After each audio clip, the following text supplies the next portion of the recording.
Hey, what's going on, everyone? So I received an email today with an article from the Boston Globe, and it talked about how Jim Rice got into a little bit of an altercation with a Red Sox staff member at spring training because Jim was asked from a player for advice, and he was told by a staff member basically, don't give it to him. I'm going to read you the exact quote right now. Let me grab it. Okay, so here's the exact quote from the article. It says that the staff member said that his advice, Jim Rice's advice, didn't align with the team's approach.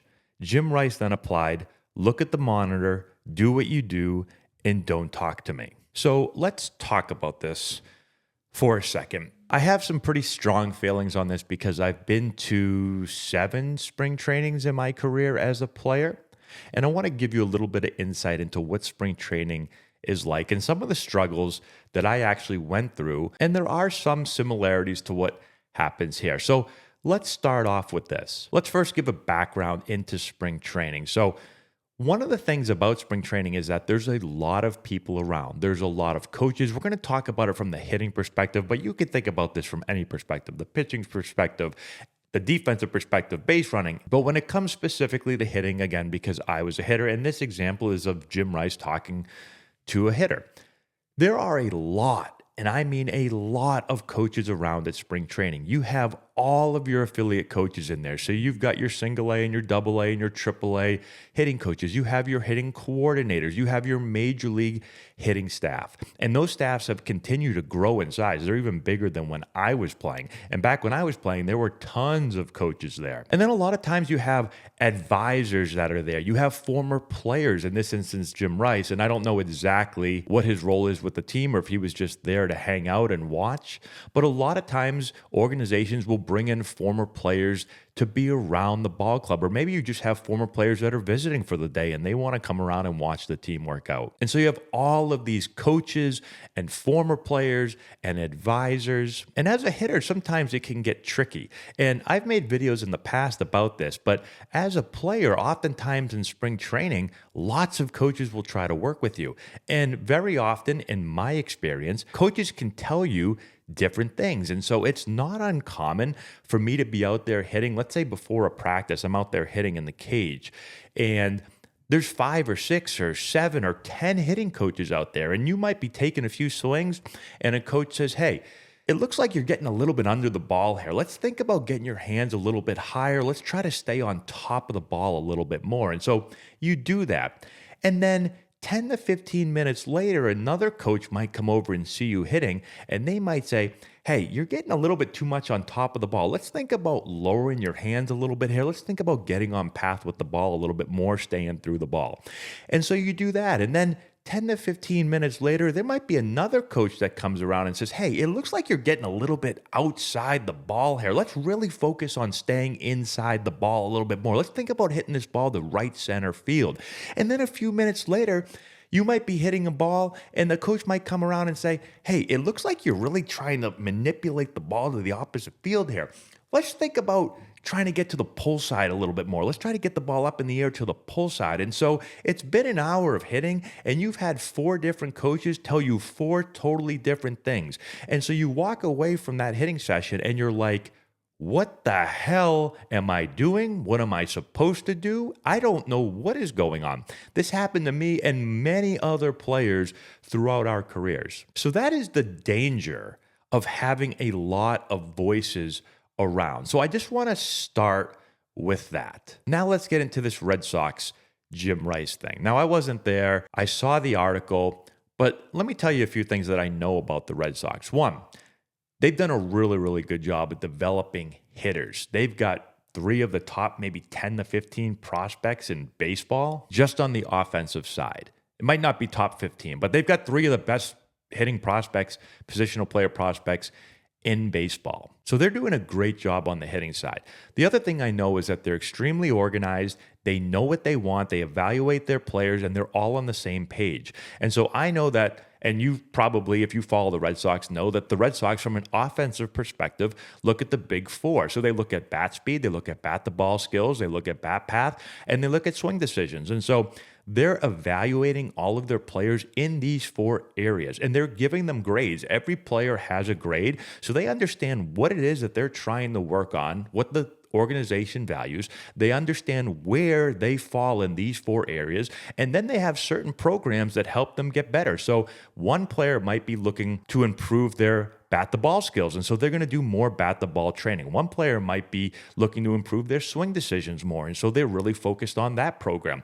Maybe a player is looking to improve bat speed, and so they're on a bat speed program, or they could be on a combination of many of those programs. And so the Red Sox do a great job, and this is one of the things that with technology, and it's not only just with technology, because a lot of programs and organizations have technology, but you have to do a really good job of being on the same page, of buying into what we're trying to improve as a staff, then getting the players to buy into it, being able to assess them and give them a grade, and then give them a plan for what are we trying to work on, how are we going to get there, give them programming. There's a lot that goes into it, but the Red Sox, in my opinion, do a very, very good job of this. Now, here's the tricky part, is if you have people that maybe aren't within the organization. Again, I don't exactly know what Jim Rice's role is in this, but I can see where it could be Jim or it could be anyone else. If they don't have a clear understanding of exactly what the Red Sox are looking to improve with that player, and they go and talk to that player about maybe something that is contradictory to what they're trying to tell them, well, that can be a problem. Again, I'm not saying that's what happened here, but you do have to watch out for that. Now, in this situation, the player, it looks like, seeked out the advice of Jim Rice. And so if I was him or if I was someone else, especially a player that has had a ton of success and was a great major league player and is at spring training, and again, I don't know if his role was there to help players or not, but if he's being asked by a player for advice and then you give the advice and you kind of get yelled at or said, hey, listen, we don't need your advice, I could see that upsetting him. But at the same time, I can also see as an organization that you want to be really, really sure that you're not confusing players, you're not giving them too much information, you're not giving them different information, because like I said, this was a huge problem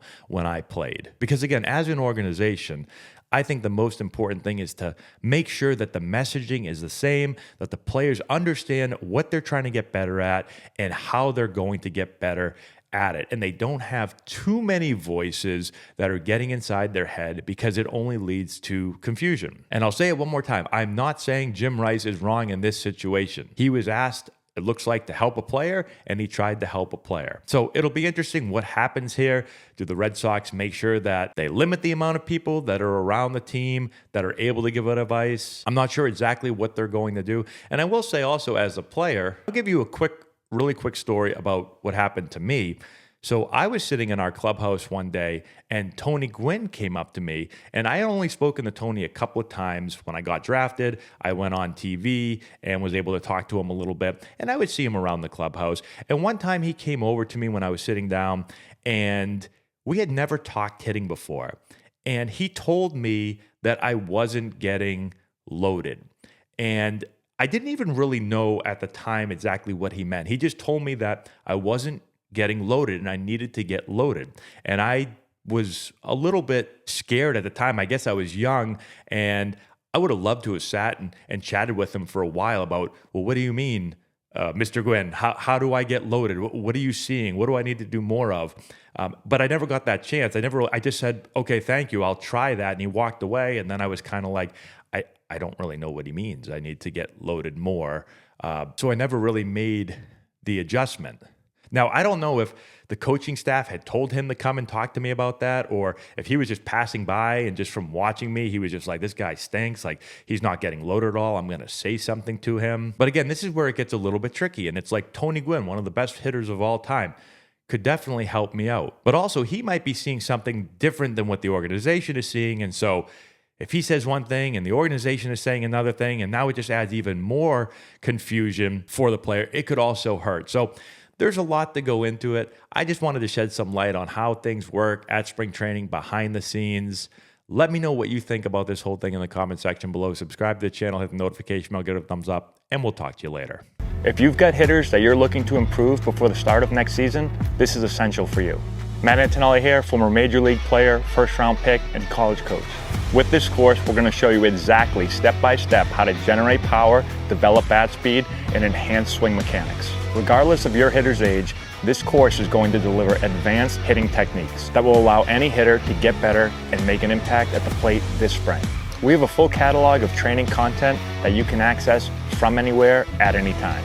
This course is perfect for players, parents, coaches, instructors, and more. Our course has helped hitters all over the country at different competition levels, and the feedback that we've received has been outstanding. The work you put in now will drive your success at the plate this spring. Get the essential knowledge that you need to take your game to the next level.